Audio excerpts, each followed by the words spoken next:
This is the Yamaha LS9 32 channel mixing desk with 24-bit 8D D to A converters and 108 decibel dynamic range.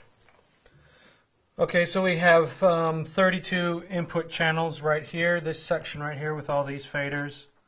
We have a stereo master channel right here, this section right here.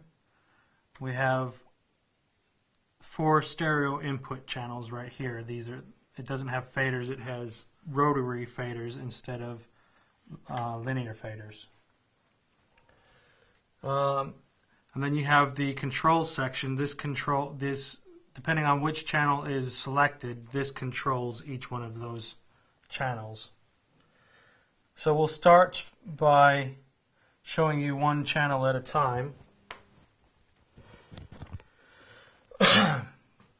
Right, so in order to select the channel that you want to use, you have to press this select button right here.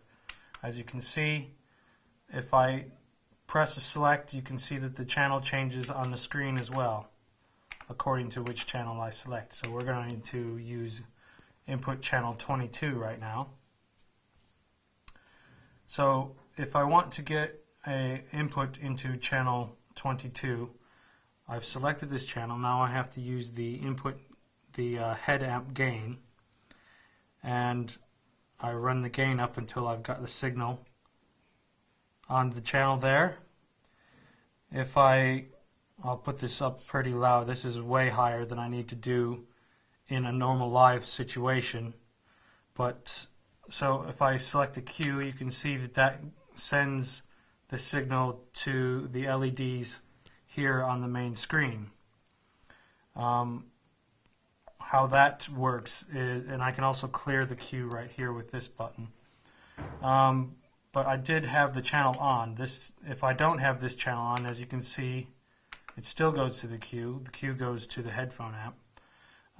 But I'm not outputting to the master channel here. So if I press that again, now I output to the master channel. Turn it off. I'm not outputting to the master channel now. So when you use this, you have to make sure that any channel that you want to work on here, you need to have it in the on position. Quite the opposite to an analog desk, where you put it in a mute position. And of course, you run you control the level to the output masters using this fader, the fader right here. Now I can change other parameters on there by changing. If you press the buttons here, you can see I'm changing my head amp here on that channel. Now if I press the pan button, it brings up the panning window, but you don't have to press the buttons to be able to use them. As you can see right here, without that window being open, I'm still panning anyway. And then I've also got a selected send button. Now these right here are sends. So I've got 16 sends for each channel. These are shared sends.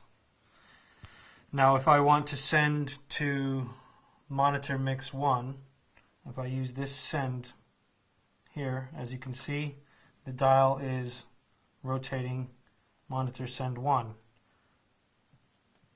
If I select monitor send 3, you can see that is the corresponding digital display is moving as well. I've also got EQ controls right here.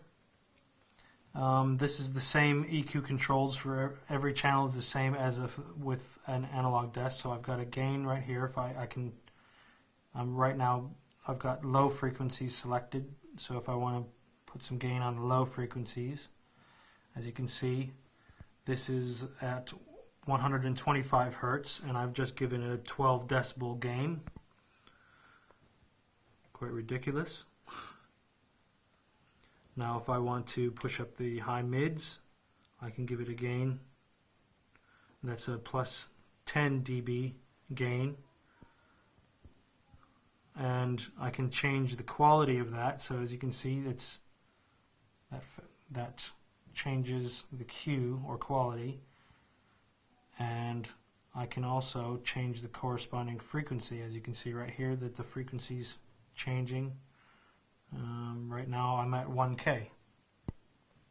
So it's very straightforward. It's set up just like an analog desk, only you've got the convenience of having a digital readout as well.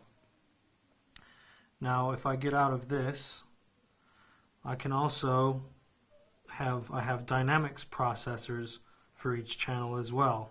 So as you can see right here, I've got a gate on dynamics 1, and on dynamics 2 I've got a compressor.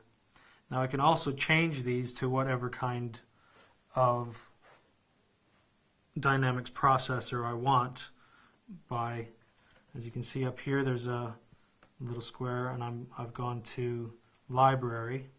I select enter, and I've got, let's see, I've got 50 channels of dynamics processors here to choose from. So basically you've got 100 channels, you've got 100 different dynamics processors you can use at any time. Not all at once though, of course. Right. So now if I want to quickly reset that EQ channel, it's quite easy. All I have to do, probably going to get this wrong the first time around, all I have to do is hold the Q on the high and press the gain, and it resets that channel. If I press the low here, let me just get that up so you can see what happens. I'll put some gain on there.